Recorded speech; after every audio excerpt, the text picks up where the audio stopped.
Hello students, myself Rahul Mishra, and today we will discuss the method for the purification of colloidal solution. So this is today's topic. So how will you purify colloidal solution? It means colloidal solutions को कैसे purify किया जाता है. So listen, there is first process and it is dialysis. So what is dialysis? It is the method for the purification of colloidal solution. It means ये एक method है जिसमें colloidal solution को प्योरीफाई किया जाता है and this method removes impurities from colloidal solution. और ये मेथड colloidal solution से impurities को रिमूव करता है. So as doctors filter kidneys and remove impurities from kidney, जैसे कि डॉक्टर्स किडनी को फिल्टर करके उसकी इम्प्योरिटीज को रिमूव करते हैं, similarly colloidal solutions are also purified by dialysis method. तो जैसे कि डॉक्टर्स किडनी को प्योरीफाई करते हैं, फिल्टर करते हैं डायलिसिस मेथड से, उसी तरह कोलाइडल सॉल्यूशंस को भी प्योरीफाई किया जाता है, इम्प्योरिटीज को दूर किया जाता है कोलाइडल सॉल्यूशन से. So dialysis it is the method for the purification of colloidal solution. So listen, in this method we take a container in which running water is flowed. It means इस method में हम लोग एक container लेते हैं जिसमें हम लोग जल का तीव्र प्रवाह प्रवाहित करते हैं.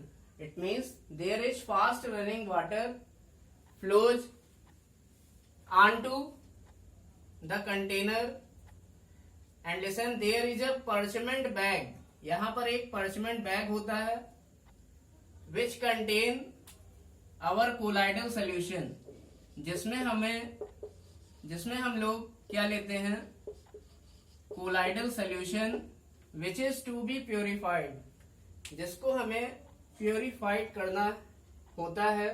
उस colloidal solution को हम लोग इस parchment bag में लेते हैं.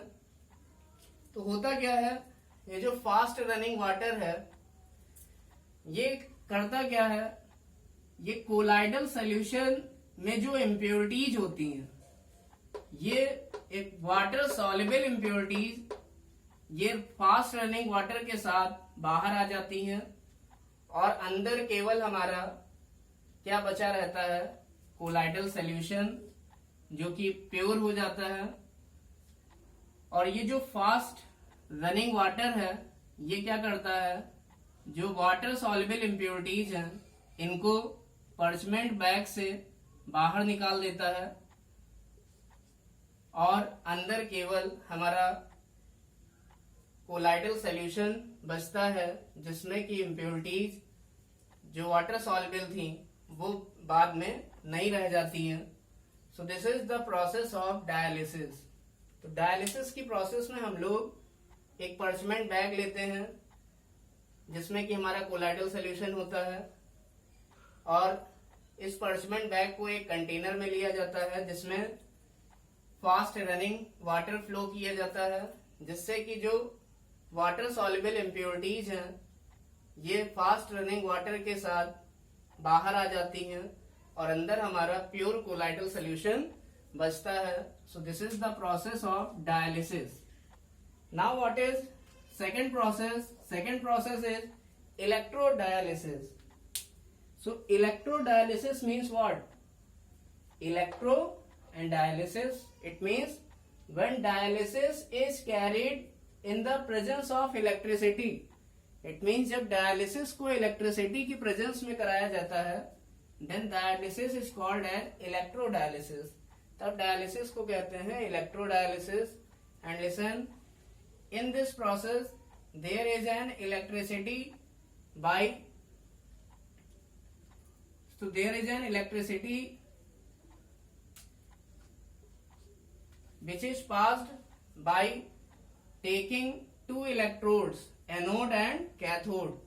So listen, this electricity is passed into colloidal solution, and listen, there is fast running water which is flow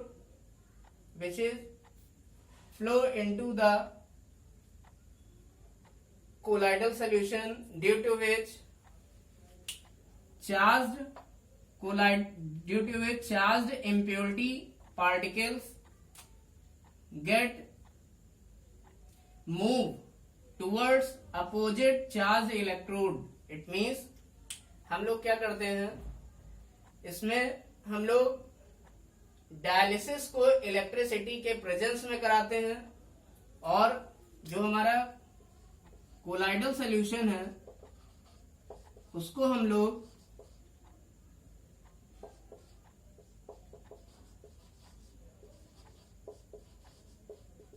electricity के प्रेजेंस में रखते हैं, जिससे कोलाइडल सॉल्यूशन में प्रेजेंट जो नेगेटिव इम्प्योरिटीज हैं वो एनोड की टुवर्ड्स मूव करती हैं या पॉजिटिव प्लेट की टुवर्ड्स मूव करती हैं, और जो पॉजिटिव इम्प्योरिटीज हैं वो नेगेटिव प्लेट या कैथोड के टुवर्ड्स मूव करती हैं, जिससे कि कोलाइडल सॉल्यूशन में जो इम्प्योरिटीज थी, चार्ज्ड इम्प्योरिटीज, ये क्या होती हैं, कोलाइडल सॉल्यूशन से दूर चली जाती हैं, और इलेक्ट्रोडायलिसिस की प्रोसेस क्या करती है, डायलिसिस के रेट को बढ़ा देती है. It means it increases the rate of dialysis.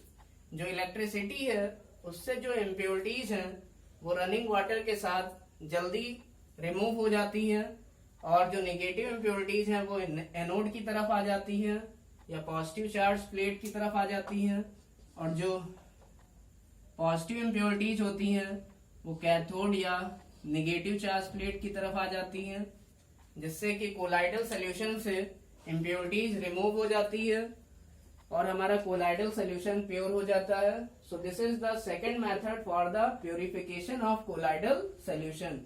ये इलेक्ट्रोडायलिसिस हमारा सेकंड मेथड है कोलाइडल सॉल्यूशन को प्योरीफाई करने के लिए. Now we will discuss two terms, two small terms. First one is crystallite and second one is colloid. This is the next topic. So this is the next topic. This topic is ended. Now what is crystallite? Crystallite means crystal like. It means the substance which is crystal like are called as crystallite. It means crystal like substance जो होते हैं उनको crystallite कहते हैं. And listen, they passes rapidly through parchment paper. जो क्रिस्टलाइड होते हैं या जो क्रिस्टल होते हैं या क्रिस्टल लाइक सब्सटेंस होते हैं वो पर्चमेंट पेपर से बहुत जल्दी से पास हो जाते हैं. जैसे कि फॉर एग्जांपल साल्ट NaCl, जैसे जो NaCl का पार्टिकल है वो पर्चमेंट पेपर से बहुत तेजी से डिफ्यूज हो जाता है या पास हो जाता है. तो ये कैसा पार्टिकल होगा, ये क्रिस्टलाइड होगा. So example will be NaCl, sugar particle and urea. These are the examples of crystallite. And what are colloid? So colloid are glue like substance. जो भी glue like substance है उनको colloid बोलते हैं. And they do not rapidly diffuse. It means they slowly diffuse onto parchment paper.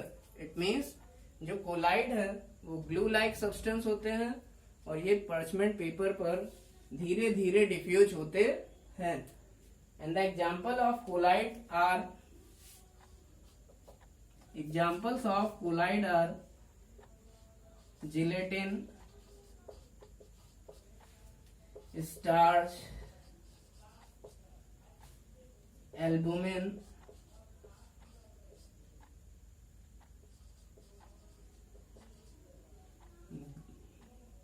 etc. All these are the examples of colloid.